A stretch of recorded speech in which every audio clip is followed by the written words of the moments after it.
E aí, turma, tudo bem? Aqui, professor Eduardo Carioca, de Processo Penal, e agora nós vamos descomplicar a jurisprudência. Uma coisa que meus alunos sempre falam é: professor, não estou entendendo jurisprudência, por onde eu estudo jurisprudência? E a gente sabe que as questões de prova estão cada vez mais difíceis e exigido, por exemplo, jurisprudência. Inclusive, lembro aqui do concurso da Polícia Civil de 2021, que foi ali uma enxurrada de jurisprudência e muita gente realmente ficou ali, meu Deus, o que é que eu estou fazendo, Jesus? Não entendo nada, pois, Senhor, apacenta tuas ovelhas. Agora a gente vai entender a jurisprudência de forma descomplicada a partir de agora. Então vamos lá. Jurisprudência descomplicada. O tema é prisão preventiva. Bora. A súmula 676 do STJ, que a gente vai ver, ela constata o óbvio. Deixa eu explicar o contexto primeiro. Com o advento do pacote anticrime, o juiz não pode decretar prisão preventiva de ofício. Isso, por exemplo, torna a prisão ilegal, pode ser relaxada. Então, a súmula 676 diz, com o advento do pacote anticrime, não pode o juiz decretar prisão preventiva de ofício. Nem pode, na audiência de custódia, converter o flagrante em preventiva de ofício. Tem que ter representação do delegado ou requerimento do promotor. Tá aqui, ó. Em razão da Lei 13964 de 2019, não é mais possível ao juiz de ofício decretar ou converter prisão em flagrante em prisão preventiva. Só que aqui o informativo 691 do STJ também nos diz algo parecido com aquela placa: proibido dançar agarrado, mas se quiser pode. O informativo 691 do STJ nos diz praticamente que o juiz decretando a prisão preventiva de ofício, temos de fato uma irregularidade, pode ter tal vício convalidado, sanado por uma posterior, por exemplo, representação da autoridade policial ou requerimento do Ministério Público. Tá aqui, ó. O posterior requerimento da autoridade policial pela segregação cautelar, isto é, pela prisão preventiva, ou manifestação do MP favorável à prisão, suprem o vício da inobservância, da informalidade de prévio requerimento. Como eu trouxe aqui, né, um tema do direito administrativo, isso aqui é realmente uma convalidação, isto é, uma sanatória, é um conserto, é um metiolate de um erro, de um vício, de um ferimento. Deu certo? Essa é a lógica. Então vamos aqui, ó, descomplicar, vai. Recebe a jurisprudência descomplicada. Deu certo? O próximo julgado, a gente está vendo aqui, é sobre prisão domiciliar, tá? Realmente está lá no artigo 308A do CPP que, no caso de mãe, gestante, responsável, no caso de gestante, mãe ou responsável por menor de 12 anos, isto é, criança ou pessoa com deficiência, cabe a substituição da prisão preventiva pela prisão domiciliar, claro, se o crime tiver sido cometido sem violência ou grave ameaça, por exemplo, tráfico de drogas, e se de fato ela não tiver cometido o crime contra o próprio filho. Dentro dessa premissa, pessoal, não preciso eu provar que ela é necessária para cuidar daquela criança, que só tem ela para cuidar. Isso é totalmente desnecessário. Está aqui o que diz o informativo 742 também do STJ. A concessão de prisão domiciliar às genitoras menores de 12 anos, incompletos, não está condicionada à comprovação da imprescindibilidade dos cuidados maternos, que é legalmente presumida. Então, olha só, filho menor de 12 anos. Se for aqui o pedido de prisão domiciliar para um homem, eu tenho que comprovar que ele é imprescindível aos cuidados daquele sujeito, tá? Aquele menor, aquele infante. Já se for uma mulher, é só pensar aqui na lógica, gente, é um cuidado materno. Então, não precisa essa mulher provar que é imprescindível aos cuidados dessa criança, não. Porque isso já é presumido. É lógico, é uma relação de mãe e filho. Aí você me pergunta, mas, professor, se ela for de fato uma criminosa quanto mais, uma bandidinha, totalmente aqui fichada, mesmo assim, essa bandida vai ter direito à prisão domiciliar? Tenha calma. Respira, senta direito na cadeira, tá todo torto. A reiteração delitiva não tem a ver com o risco que isso pode representar para a criança. Então, o que é que tem a ver? Porque o fundamento da prisão domiciliar é a proteção da infância. E a reiteração delitiva dela não causa nenhum risco à infância, não causa nenhum risco àquele filho, àquela criança. Tá aqui, ó. A reiteração delitiva não é motivo suficiente para, de per si, isto é, por si só, afastar a excepcionalidade da custódia preventiva nos casos de gestante ou mãe de infantes menores de 12 anos, pois não importa em risco inequívoco a infância ou a proteção. Situação diferente é essa do informativo 765 do STJ. Beleza, se ela tiver uma reiteração delitiva, isso por si só não afasta a possibilidade de prisão domiciliar. Mas supõe essa situação, essa mãe usa o próprio filho, a própria criança para praticar os crimes. Por exemplo, ela usa a própria criança para levar droga, deixar droga, ela pega a criança aqui em casa, leva a droga para o usuário, faz o corre dela, não sei o que mais lá. Gente, a prisão domiciliar é muito mais prejudicial que benéfica para essa criança. Então, ó, por razão de bom senso, a utilização do próprio filho para a prática de crimes por se tratar de situação de risco ao menor, obsta, isto é, impede a concessão de prisão domiciliar. Perfeito, moçada. Maravilha, maravilha. Outro ponto interessante é o informativo 21, edição extraordinária. Primeiro vamos aqui para o contexto. Ó. Sempre o contexto, depois o julgado. Para você ler ó, com a mente fresca. Ó, tô sentindo cheiro de prova. Ó. Esses julgados vão cair, tá? Selecionei aqui aquilo que tem mais cara de prova e você vai acertar. Olha aí, acertei as questões de jurisprudência. Eita, bichão. Cabel bichão mesmo, né? Então vamos lá. Seguinte. Cabe prisão preventiva, a gente vê lá no artigo 312, para assegurar a aplicação da lei penal. Isto é, há um risco aqui de eu não conseguir aplicar a pena a esse sujeito, fazê-lo cumprir a pena, porque, por exemplo, ele está foragido. Mas vamos imaginar o seguinte: o sujeito é intimado, tá? Aliás, o juiz, a juíza determina sua intimação para algum ato do processo, e ele não é localizado pelo oficial de justiça. A pergunta é: isso significa que ele está foragido? A não localização é sinônimo de fuga? E aí eu posso decretar a prisão preventiva só porque o sujeito não foi encontrado no seu endereço? Não, pessoal. Pode ser que o sujeito tenha se mudado e tinha aqui, por alguma razão, esquecido de comunicar isso para o juiz, ou nem sabia que precisava comunicar. Então, ó, não localização não é sinônimo de evasão. Aqui, ó. Não cabe a decretação da prisão preventiva amparada apenas na ausência de localização do réu, sem a demonstração de outros elementos que justifiquem a necessidade da segregação cautelar. Então, não basta só dizer que não localizei para mandar prender. Eu preciso trazer outros elementos para justificar que realmente ele está fugindo. Né? Perfeito. Ó, que lindo. Próximo. Vamos lá. A periculosidade do agente e a intimidação da testemunha justificam a decretação da prisão preventiva para a garantia da ordem pública e conveniência da instrução criminal. Aqui, de novo, né, nós temos uma jurisprudência que chove no molhado. Cabe, de fato, prisão preventiva para a garantia da instrução criminal. Ou seja, quando aqui um sujeito que ameaça testemunhas, que destrói provas. Então, dentro desse contexto, claramente há a possibilidade de prisão preventiva. Perfeito? Maravilha. Outra pergunta, vamos lá, pessoal. Qual é o prazo das medidas cautelares? Aliás, eu repergunto. Qual é o prazo para decretação ou duração da prisão preventiva? A prisão preventiva tem um prazo fixado em lei? Não. A prisão preventiva dura enquanto as coisas durarem. Ela tem aqui a situacionalidade como sua marca, sua premissa, isto é, enquanto houver risco à ordem pública, ele está preso.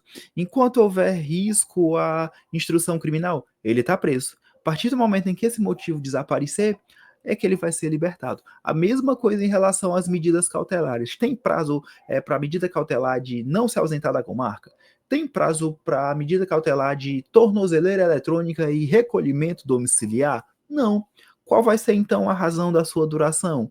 Quanto ou enquanto ela for necessária. Vamos lá, na tela. Pitai, não há disposição legal que restringe o prazo das medidas cautelares diversas da prisão, as quais podem perdurar enquanto presentes os requisitos do 282 do Código de Processo Penal, devidamente observadas as peculiaridades do caso e do agente. Perfeito, moçada. Outro ponto que a gente também viu em virtude do pacote anticrime é a tal revisão nonagesimal decretada a prisão preventiva, deve o órgão que emitiu a decisão revisar a necessidade de sua manutenção ou não a cada 90 dias. Sob pena, diz o artigo 316, de tornar a prisão ilegal. Só que o STF já disse, a inobservância do prazo 90º para revisão torna a prisão ilegal e faz com que o sujeito seja automaticamente solto? Não. De novo, proibido dançar agarrado, mas se quiser pode. Apesar da literalidade da lei disser que tem que revisar a cada 90 dias sob pena de tornar a prisão ilegal, o STF diz, tem calma, peraí, senta, tá com calma, quer soltar para quê?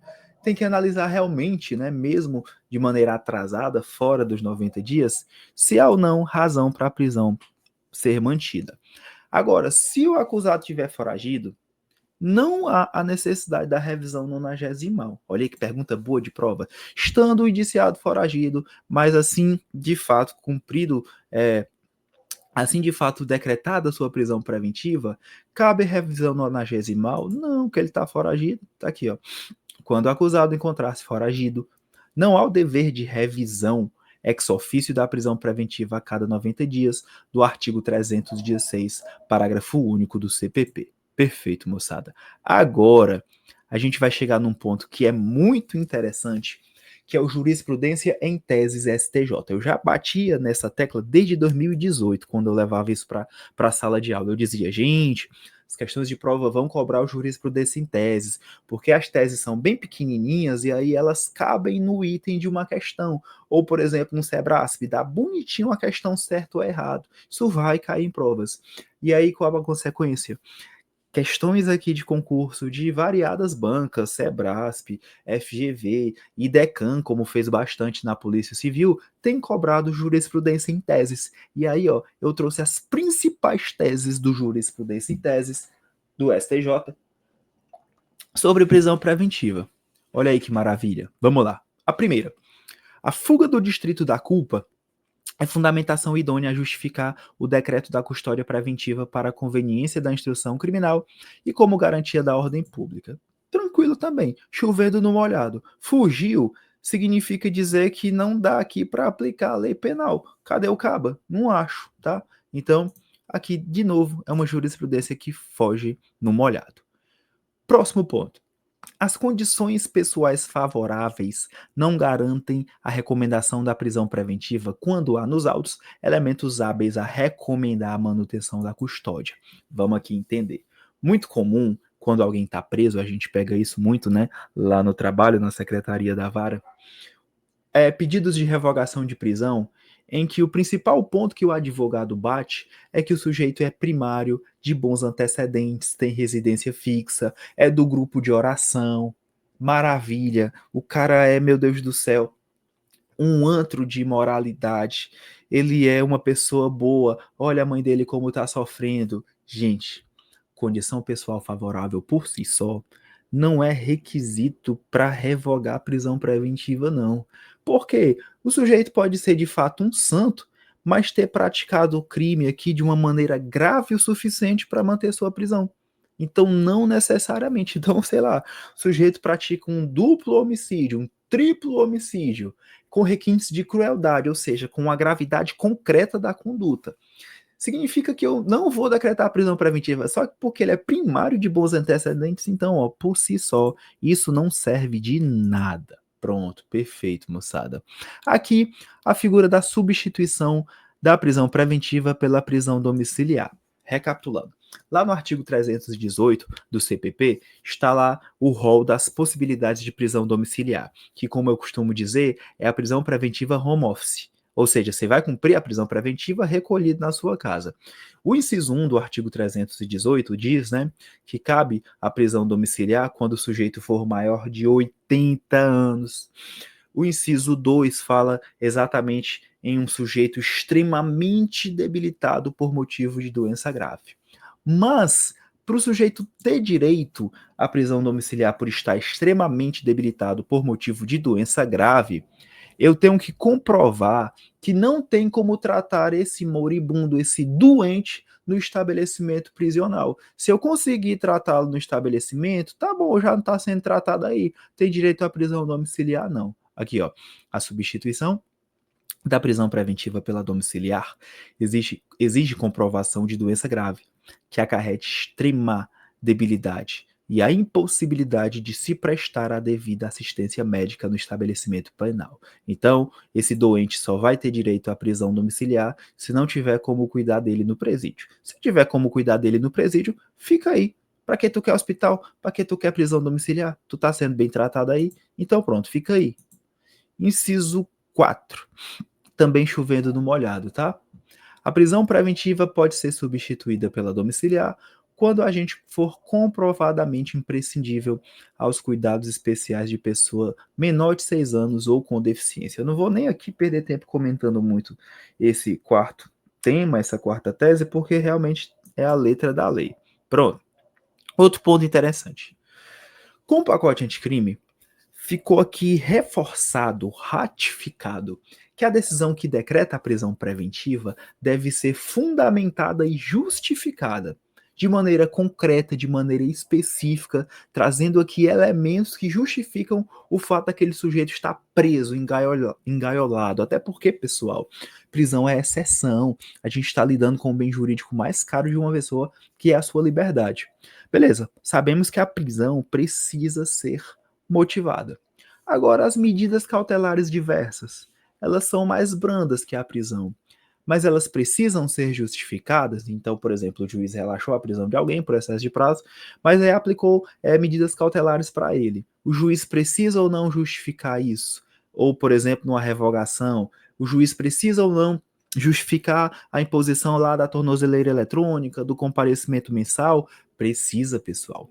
Porque embora seja uma medida melhor do que a prisão, oba, tô solto, Lili cantou, você tem que observar o seguinte, é uma medida restritiva de liberdade. Se o sujeito não pode sair da comarca sem avisar para o juiz, a liberdade dele está restringida. Se o cara tá com Wi-Fi pregado na perna, a liberdade dele está restringida. Então, ó, o que é que diz os 5, a quinta tese?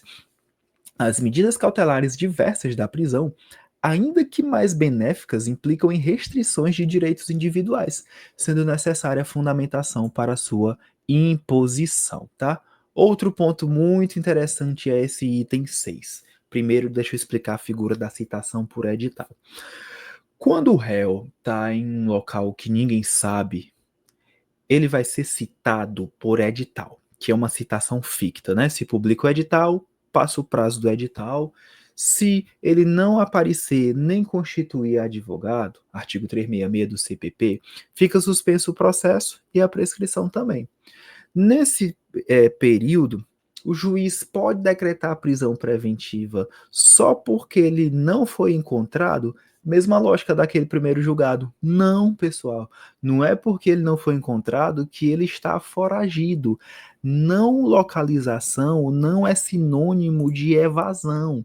Olha aqui, ó. A citação por edital do acusado não constitui fundamento idôneo para a decretação da prisão preventiva, uma vez que a sua não localização não gera presunção de fuga. Aqui o item 8 traz o princípio da contemporaneidade, que também está na letra da lei. A decisão que decreta a prisão preventiva deve ter como base fatos novos ou contemporâneos. Então, por exemplo, sujeito quebrou uma tornozeleira em 2015. Eu vou prendê-lo em 2025? Não, não existe contemporaneidade nenhuma, tá? Mas muito cuidado. Não é contemporaneidade entre o crime e a prisão. É contemporaneidade entre o fato justificador da prisão preventiva. Como assim, professor? Como assim isso? Pergunta, bem espontâneo. Exemplo, pratiquei um crime em 2015, beleza, 10 anos. Mas, em 2025, compro uma passagem só de ida para a Europa para fugir do processo. Repara, ó, o crime é antigo, mas o fato aqui, ó, prisão para assegurar a aplicação da lei penal, tá bem fresquinho, ó, tá vendo, ó, tá aqui, ó, fresco, tô sentindo o cheiro de prisão preventiva. Os fatos que justificam a prisão preventiva devem ser novos, devem ser contemporâneos à decisão que a decreta. Perfeito. O nono ponto também é muito batido, tá, pessoal? É a prisão preventiva, ela deve ser fundamentada em elementos concretos. Por exemplo, a gravidade, a reincidência. Eu não posso decretar a prisão preventiva de alguém com base apenas na gravidade abstrata do crime. Por exemplo, prisão por tráfico de drogas porque o tráfico é ruim para a sociedade. Por isso que é crime. Mas por que esse cara merece estar preso por tráfico? É uma quantidade grande, ele é um grande traficante, ele é reincidente, o crime foi grave em algum aspecto, ele estava vendendo dentro de uma escola. Justifica por que é grave. Porque tráfico por tráfico, beleza, é crime. A gravidade abstrata não é fundamento, não. Tá aqui, ó. A alusão genérica sobre a gravidade do delito e o clamor público ou a comoção social não são fundamentação idônea a autorizar a prisão preventiva. Também o item 10 é a letra da lei, vou só ler rapidamente. A prisão preventiva pode ser decretada em crimes que envolvam violência doméstica e familiar contra a mulher, criança, adolescente, idoso, enfermo ou pessoa com deficiência, para o fim de garantir a execução das medidas protetivas de urgência. Beleza. Outro ponto, como eu falei, eu tenho que decretar a prisão preventiva com base em elementos concretos. Prisão preventiva é cimento e brita, concreto. Negócio de genérico não, concreto, concreto. Genérico aqui é só remédio. A prisão cautelar deve ser fundamentada em elementos concretos que justifiquem efetivamente sua necessidade. Então, o que é gravidade concreta? Pronto. O STJ mesmo nos dá algumas hipóteses de gravidade concreta. Olha só como ele nos ajudou. A prisão cautelar pode ser decretada para a garantia da ordem pública, potencialmente ofendida especialmente nos casos de reiteração delitiva, cabo é o anticristo, cheio de processos nas costas, participação em organizações criminosas, gravidade em concreto da conduta, periculosidade social do agente ou pelas circunstâncias em que praticado o delito, que é o tal modus operandi, tá? Perfeito, moçada. Tese 13. Não pode o tribunal de segundo grau, em sede de habeas corpus, inovar ou suprir a falta de fundamentação da decisão de prisão preventiva do juízo singular. Ou seja, pessoal, não pode, numa sentença, na verdade, em segundo grau, né, num acórdão de habeas corpus, o desembargador passar pano para a ilegalidade do juiz. Basicamente é isso. Como assim? Pergunta, como assim? Isso, bem espontâneo. O juiz decretou a prisão preventiva de alguém sem fundamentar. Vimos que a falta de fundamentação torna a prisão ilegal. E aí o que é que o advogado do cara faz, ou a defensoria pública? Impetra um habeas corpus. O tribunal, quando recebe o habeas corpus, verifica de fato que a prisão não foi fundamentada. O que é que o TJ tinha que fazer nesse caso? Relaxar a prisão, conceder a ordem, alvará de soltura Lili Cantor. Ponto. Mas o desembargador disse o seguinte: não, meu amigo, não vou fazer isso não, porque eu estou vendo aqui que ele é reincidente, que o crime de fato foi grave. O que é que eu vou fazer? Eu vou corrigir e fundamentar a sentença que o juiz de primeiro grau não fez. Tu é doido? O cabo impetra um habeas corpus, a situação sai pior. Não faz sentido, então não pode o tribunal passar pano e corrigir a cagada do juiz. Basicamente é isso, tá? Próximo ponto. Inquéritos policiais e processos em andamento, embora não tenham o poder de exasperar, ou seja, de aumentar a pena base lá na dosimetria da pena, são elementos aptos a demonstrar eventual reiteração delitiva, fundamento suficiente para a decretação da prisão preventiva.